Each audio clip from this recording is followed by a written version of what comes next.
Come upstairs. Now. No subject line, no HR, no warning, just 3 words that already sounded like a decision made without me.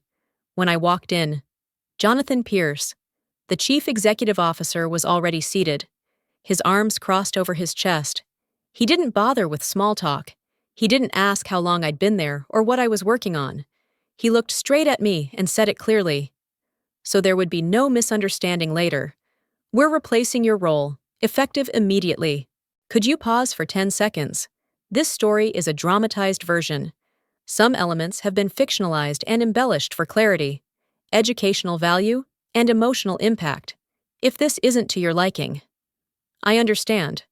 But if you're still here, please listen carefully. There's more to it. Jonathan continued, "We're moving in a different direction. We need someone faster, more aligned with where we're going." Then he gestured to the chair beside him. Cole Pierce's nephew was already sitting there. In my seat. My dashboards were open on his laptop. Permissions fully granted. He didn't look uncomfortable. He looked proud. "I'll be taking over," Cole said. "We're streamlining things. Lean execution. Modern thinking." Jonathan nodded. "Cole will assume your responsibilities. You'll help with the transition." Just like that. Replaced. Not reviewed. Not questioned. Reassigned by bloodline and buzzwords. I was the director of regulatory compliance. 12 years of making sure the company stayed invisible to regulators. 12 years of knowing exactly which approvals mattered, which shortcuts triggered audits, and which signatures kept fines from ever appearing on a balance sheet. None of that slowed him down. No one mentioned the compliance chain. No one asked who would carry regulatory accountability now. Compliance only exists to people like them when it fails. They slid the transition paperwork across the table. I signed the handover of title and system access carefully. Then I reached the final page, the line assigning responsibility for regulatory compliance. I didn't sign it. Jonathan was already talking about next quarter. Cole was already planning his first move. Neither of them noticed what I had just stopped being responsible for. I stood up calmly, knowing the silence they'd just created wasn't empty. It was loaded. If you want 90% of the 8 billion people in the world who have experienced injustice to know that they are not invisible, please subscribe to the channel to spread the positive values of this story. One click from you could reach the people who need to hear it most. I learned quickly that being replaced doesn't end your work. It erases your voice. In the days after that meeting, I watched the company move forward as if nothing had happened. As if 12 years of quiet containment had been decorative rather than functional. I remembered the audits that never happened, the warnings I rerouted before regulators ever saw them, the late nights spent correcting language, adjusting thresholds, delaying launches just long enough to keep penalties theoretical instead of real. None of that made headlines. That was the point. Jonathan Pierce had never understood compliance because, in his mind, it had never failed. "We've never had a problem," he liked to say, as if calm water proved the absence of rocks beneath the surface. Cole moved fast, faster than I ever could have, because he didn't see the layers beneath his decisions. He cut controls and called it efficiency. He removed cross-checks and labeled them over-engineering. "We're simplifying," he said, proud of how clean everything looked once safeguards were gone. I was told politely, firmly not to interfere. "Let the new structure breathe," Jonathan said. "We don't want mixed signals." Translation watched quietly while they dismantled what kept them safe. They called it progress. I called it selective memory. Then the system sent an automated notice, cold and unmistakable. My name had been removed from the escalation chain. I stared at the screen longer than necessary, feeling the weight settle in my chest. Silence. I realized, had officially become policy now. By the time Cole signed his first decision, the room had learned a new habit, not looking at me. He bypassed a single control step, one I had built years ago to slow the kind of approval that never ends well. "We don't need this anymore," he said, tapping the screen. "It just creates delays." That step existed because regulators cared about delays less than they cared about intent. I said nothing. Legal never called me, not once. My phone stayed silent because the system no longer pointed in my direction. Responsibility had been reassigned, cleanly and officially, from their perspective. I had already disappeared. I drafted 3 versions of an email in my head. One warning, one explanation, one final attempt to be reasonable. I sent none of them. No objection, no follow-up, no friendly reminder. Silence was not defiance. It was accuracy. Cole moved fast and spoke faster. "We're empowering teams," he told anyone who would listen. Trust over bureaucracy. Each approval grew lighter, each safeguard thinner. The structure still stood. But its weight had shifted in ways no one seemed interested in measuring. Jonathan Pierce presented the update to the board with visible satisfaction. "We've eliminated unnecessary friction," he said. Heads nodded. Slides advanced. Efficiency looked impressive when reduced to bullet points. I sat through it all. Composed, hands folded, pulse steady. The pressure that had once demanded action was gone. In its place was something colder, almost observational. I was no longer part of the machine. I was watching it run without one of its bearings. The first external message arrived late in the afternoon. A partner flagged a compliance question tied directly to Cole's new approval path. It wasn't dramatic. It wasn't urgent. It was precise. No one answered it. The clock kept moving. The inbox stayed quiet. And in that silence, I understood the shift completely. This wasn't negligence yet. It was the calm before it became undeniable. I remained seated, calm and distant, aware that every unanswered question quietly transferred risk upward, where confidence waited, unprotected, no longer shielded by me, alone. If you were in my position, would you have spoken up or stayed silent like I did if you understand that choice? Comment 1 below. I didn't notice the signature at first. I noticed the silence around it. Cole signed the compliance confirmation mid-morning, his name dropping into a field that had carried mine for over a decade. The system accepted it without complaint. Systems always do when fed the right credentials. A junior analyst leaned toward me later. Voice low. "He's not authorized for that." It wasn't panic. It was confusion, the kind that appears when rules are bent politely. Jonathan dismissed it in a hallway conversation, barely slowing his stride. "It's procedural," he said. "We'll clean it up later." He smiled, confident that procedures were cosmetic, not structural. I watched the workflows move. Approvals flowed, checkboxes filled, reports generated on schedule. Everything looked correct from a distance. Up close, the logic was hollow. Authority without accountability, speed without weight, a system performing obedience, not judgment. The anxiety didn't spike. It seeped. A quiet pressure settled in my chest as each transaction passed through a signature that carried no real standing. I recognized the pattern. I'd seen it before. Usually, right before regulators started asking questions, no one could answer cleanly. Cole kept signing. No one stopped him. Why would they? Nothing had broken yet. Then an internal audit ticket appeared, stamped and categorized with bureaucratic calm, minor compliance irregularity. No alarms, no escalation, just a note logged into the system. Waiting. I read it twice. Minor meant noticed. Irregular meant documented. Those words never traveled alone. I leaned back, listening to the office hum, and understood what the system was doing. It wasn't failing. It was recording. Every shortcut, every misplaced signature, every confident dismissal was being preserved with perfect neutrality. For the first time since I'd been replaced, I felt certain. This wasn't a mistake unfolding. It was a collapse rehearsing its opening act. And I stayed silent, knowing the quiet had finally shifted from protection into inevitable consequence for everyone involved. I knew the chain had snapped the moment the ticket was closed.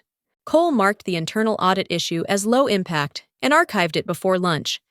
No discussion, no follow-up, just a click and a note that read, "Reviewed, no action required." The tension in the office shifted after that.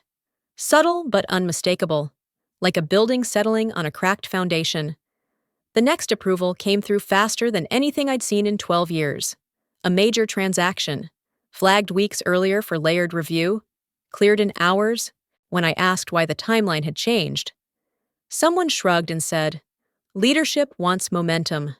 That was the new answer for everything. Meeting invites stopped arriving. My calendar emptied itself quietly, one cancellation at a time. Decisions were being made without me, about systems I had designed, risks I had mapped, consequences I had spent years containing. I wasn't reassigned. I was erased. I began packing my desk between calls, sliding folders into a box, while voices carried down the hallway. Cole laughed during a video meeting. Jonathan's tone stayed upbeat. "We're moving cleanly now," he said. "No bottlenecks." From the outside, it probably sounded like progress. Inside, the structure was splitting. Accountability had no owner. Authority had no weight. Every shortcut added strain to a system pretending it was stronger for having less support. Then the email arrived. It didn't come to me. It landed in legal's inbox, flagged with a regulatory header and language that never appeared without reason. A request for clarification, a reference number, a deadline. I watched the legal director read it, color draining slowly from his face. He didn't say anything. He didn't have to. The chain of responsibility had been broken. And now, someone outside the building had noticed. I sealed the box on my desk and carried it to the elevator, aware that what had been dismissed as low impact was about to become impossible to contain. For all of them, I stepped out knowing the cracks were visible now, and the pressure would travel upward until it reached the people who ignored me entirely. Emergency meetings have a particular soundpaper sliding, chairs scraping, people breathing too fast. This one began without preamble. The report was projected on the wall and read line by line, each clause colder than the last: violations, oversight failures, procedural breaches that had names I recognized because I had written the safeguards meant to prevent them. No one interrupted. Jonathan sat rigid, jaw tight. As the legal team continued, the room seemed to shrink with every paragraph. When the final page appeared, the number was read once, slowly, as if volume might soften it. $12 million. A compliance penalty, assessed immediately. That was the moment the tension snapped into something sharper. Jonathan turned toward me, frustration breaking through his control. "Why didn't you step in?" he demanded. "You knew this system. You saw what was happening." I didn't raise my voice. I didn't explain the years of structure they had dismantled. I answered with the only fact that mattered. I wasn't assigned anymore. The words landed harder than anger. Silence followed, thick and absolute. Legal shifted uncomfortably. One attorney cleared his throat and spoke carefully. "For the record," he said, "Tracy Cooper was formally removed from regulatory responsibility prior to these decisions." He paused, then finished the sentence no one wanted to hear. "She holds no legal obligation here." The consequence took shape in that moment. It wasn't just the fine. It was the realization that accountability had nowhere to land. Jonathan looked down at the table. Cole stared at the screen, pale and quiet for the first time since arriving. I felt the release then. Cold and complete. The pressure I'd carried dissolved into clarity. The system hadn't failed me. It had documented everything exactly as designed. As the meeting adjourned, no one asked me to stay behind. I gathered my notes, steady and calm, knowing the damage was now visible, quantified, and irreversible.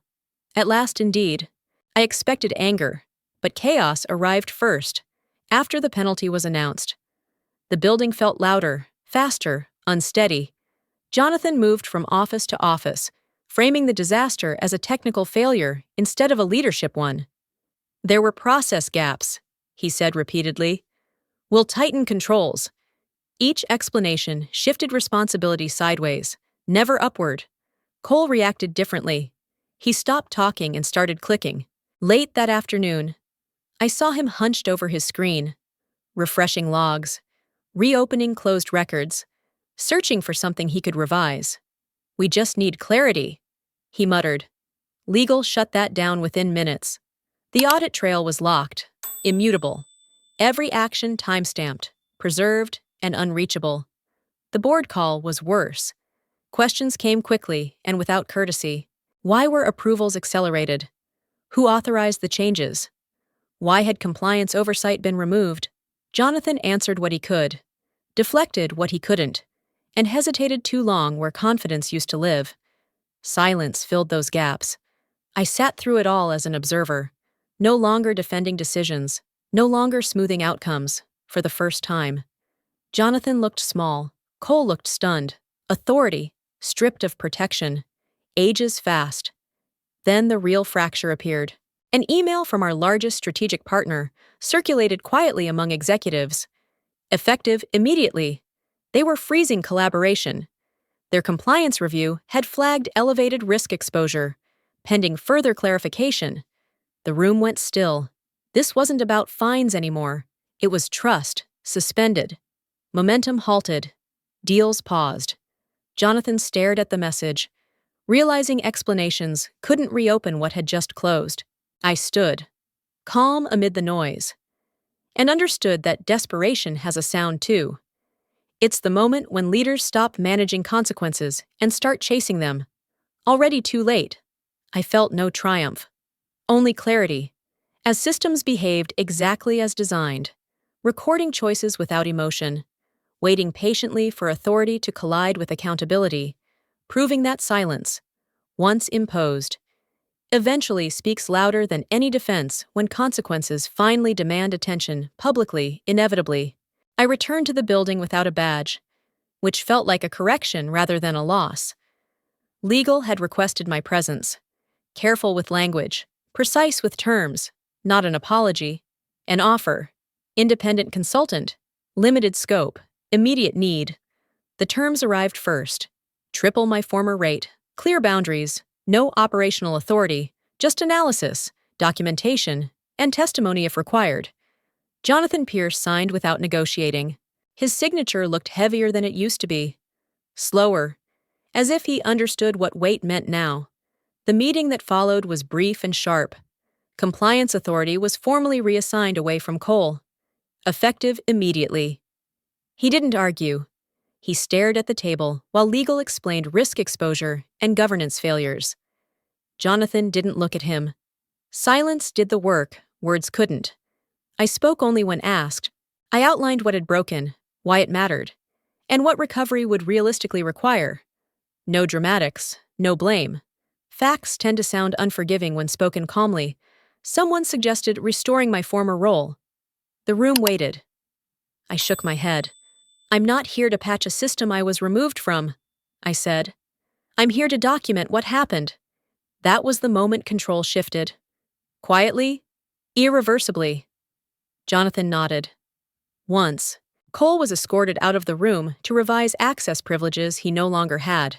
Authority, it turned out, could be revoked as cleanly as it had been granted.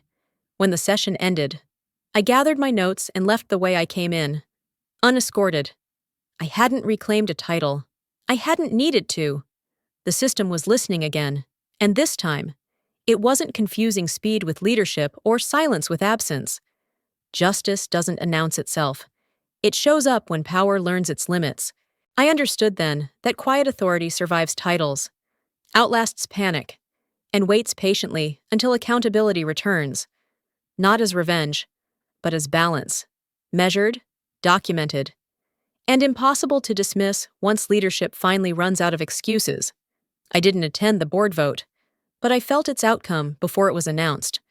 The building carried a quieter tension, the kind that follows decisions no one celebrates.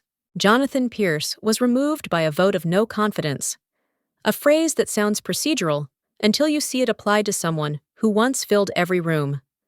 The announcement came without drama, no speech, no farewell email, just an update routed through legal and governance, precise and final. Authority had shifted, and the system recorded it like any other transaction. Cole left the same way he arrived quietly. His access was revoked.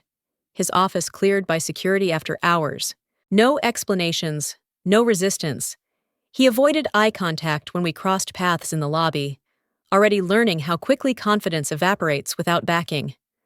The audit report followed days later. I read it alone, slowly, appreciating its restraint. It didn't accuse. It concluded. Buried in the findings was the line that mattered: failure of leadership judgment. Not malice, not incompetence, judgment. The kind that decides who to listen to and who to remove. That sentence carried weight because it was earned. Every shortcut, every dismissal, every silenced warning was documented and traced upward. The collapse wasn't chaotic anymore. It was orderly. Then came the unexpected call. An industry association asked if I would consider joining an independent compliance council. Advisory role. Oversight only. The work would involve reviewing governance failures and helping organizations prevent repeating them. I accepted without hesitation. There was satisfaction in that moment, but it was cold, not celebratory. Justice doesn't cheer, it corrects. It restores balance quietly and moves on. When I look back, I don't remember anger, I remember precision. The system functioned exactly as designed once interference stopped. Accountability found its path. I didn't reclaim a position, I gained perspective. Watching power dissolve under scrutiny taught me that leadership isn't about control. It's about judgment, sustained, documented, and shared. The collapse ended not with shouting, but with structure, and that, I realized, was the only ending that ever truly lasts. It closed the story without noise entirely. I didn't feel victorious when it ended. I felt free. The truth was simple: I hadn't taken revenge at all. The system had done exactly what it was built to do. Once it was left alone, compliance doesn't shout. It waits. Experience can't be replaced by relationships. No matter how confident they sound, laws ignored don't disappear. They circle back. Patient and exact. The final call came quietly. I signed a new contract that afternoon. Not to return, but to move forward with the company's strongest competitor, who valued systems, judgment, and silence. It felt fair, complete, and unmistakably finished then, when everything finally went quiet. I didn't feel powerful, I felt human. What stayed with me wasn't the fine, the board vote, or the titles changing hands. It was the slow realization that integrity doesn't need to raise its voice to be heard. It only needs time, structure, and the courage to not interfere when the truth is doing its work. For years, I believed value had to be proven daily, loudly, visibly. I thought if I stopped explaining, stopped warning, stopped protecting people from their own choices, I would disappear. What I learned instead is this: real value leaves fingerprints everywhere. Even when you're removed, the systems you built keep speaking for you. And when they do, they speak with precision. There's a quiet kind of pain in watching something you protected be dismantled by people who don't understand it. But there's also clarity. I learned that silence isn't weakness when it's chosen. It's restraint. It's knowing the difference between responsibility and ownership, between care and control. Experience can't be replaced by relationships, and rules don't stop working just because someone stops respecting them. If you stayed with me until the end of this story, ask yourself something. Honestly, would you have done the same? Would you have spoken up one more time? Or stepped back and let accountability find its way if you're still here? Tell me in the comments, did you stay until the end before you scroll away? Do one small thing for yourself. Take a breath. Relax your shoulders. Maybe drink a glass of water or stand up and stretch your neck. Stories like this carry tension, even when they end quietly. And I'm curious, where are you listening from right now? A city? A state? Maybe a quiet room after a long day? Drop it in the comments. These stories travel farther when people recognize themselves in them. If this story meant something to you, help it reach someone who needs it. A like, a share, a comment. It's not about the channel. It's about passing along a reminder that dignity survives bad leadership, and patience outlasts noise. And if you want to hear more stories like this, calm, honest, and rooted in real consequences, consider subscribing. Not for drama, for perspective. Because sometimes, the most powerful justice arrives without ever announcing itself.